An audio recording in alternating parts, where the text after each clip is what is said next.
tere sõbrad, hõbekunn siin. Mõtlesin, et pole ammu videot teinud ja siis tuligi välja, et kurat, peaks tegema teile ühe. Täna on siis 5. august ja vaatame üle kõigepealt äkki väärismetallide hinnad. Kuld siis ühe untsi kohta on hetkel 2920 eurot ja hõbe on siin 32 eurot ja 50 senti hetkeseisuga. Kell on siis päeval mingi 12 või 1 või midagi sellist. Ja vahepeal siin hõbe käis isegi 33.50 ära. Ja hetkeseisuga ma ei tea, graafik näitab, et metallid on nagu tõusuteel. Aga jah, aga mis neid väärismetalle siis nagu jällegi ülespoole ajab? Nagu kes võib-olla pikemalt mu videosi vaatanud, siis eks ikka hirm ja sõjad ja sellised asjad ajavad väärismetallide hindu üles. Kuna halbadel ja rasketel aegadel ikkagi inimesed ei usalda seda paberraha ja inflatsioon sööb seda alati. Ja siis igasugused väärismetallid nagu hoiavad inimeste varasi. Ja siis panustatakse õudselt väärismetallidesse, kui on sõjaajad. Aga mis sõjad meil praegu siis veel on? No nii, Venemaa ja Ukraina on ikka sõjas. Siis siin vahepeal Taimaa ja Kambodža läksid omavahel sõtta. Iisrael on ikkagi selle Palestiinaga seal pahuksis ja Iraaniga. Hiina siin lubab iga päev seda Taiwaani endale võtta. Ja kes teab, võib-olla seal teisel pool maailmas ärevad ajad igal pool, et võib-olla Põhja-Korea seal midagi lubab kogu aeg. USA saatis 2 tuumaallveelaeva Venemaa lähedale siia. Ega jah, ajad on päris keerulised. Ma arvan, et väärismetallid veel tõusevad palju, aga samas ennustada ei oska me keegi, et seda ei tea kunagi, mis siin võib juhtuda. Aga hetkel näib tõusuteel olevat. Aga mis ma täna siis rääkida tahtsin? Täna tahtsin teile näidata siis Pump Lunari seeria hõbeplaate. Tegelikult see seeria hakkas juba väga ammu, aga alates 2021 aastast tuli uus seeria jälle välja, uuendati nagu neid, kuidas öelda, plaadi jooniseid, pilte või kuidas iganes neid kutsutakse, graafiline pool muutus nagu tänapäevasemaks.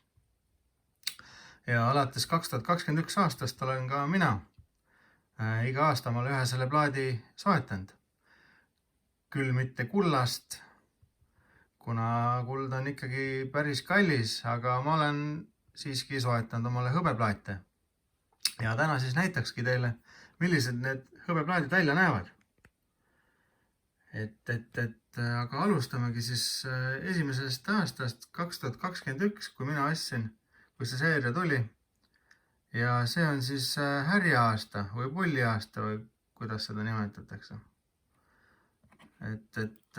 Jah, kaalub see 31,1 grammi, puhas hõbe. Ja nii on. Selline ta näeb välja. Ilusti pakendatud, ma lahti pole kiskunud. Ja selline on siis härjaaasta münt. Aga vaatame, mis meil järgmine on siis. 2022 aasta oli tiigri aasta. Ma ei teagi, kas see siis oli see Hiina mingi valge tiiger või tegelikult siin on need, mõndadel on need kaardid kaasas ja mingid infod ka, et mis täpselt, mis värk on. Jah. Aga selline siis tiigri aasta plaat välja näeb 2022. Vaatame, mis edasi tuli. Järgmine oli jänese aasta 2023. Ja jänese aasta plaat nägi välja siis selline.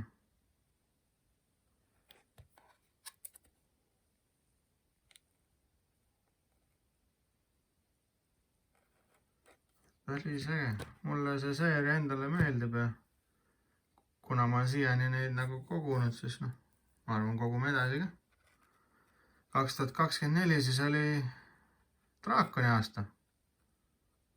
Year of the Dragon. Ja vot selline ta välja näebki. Päris vinge, kurat, hästi tehtud. Nii on.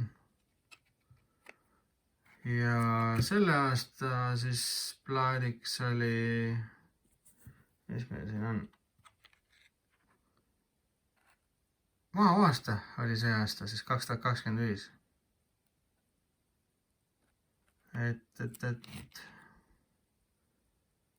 Jah, päris vinged. Mina ootan juba 2026 aasta plaati. Ja nii ongi. Kui teile selle video meeldis, siis nagu ikka, pange like, kommenteerige ja hakake kanalit jälgima, et ka tulevikus videodega kursis olla. Siin oli Hõbekunn ja näemegi järgmises videos. Olge tublid, tšau!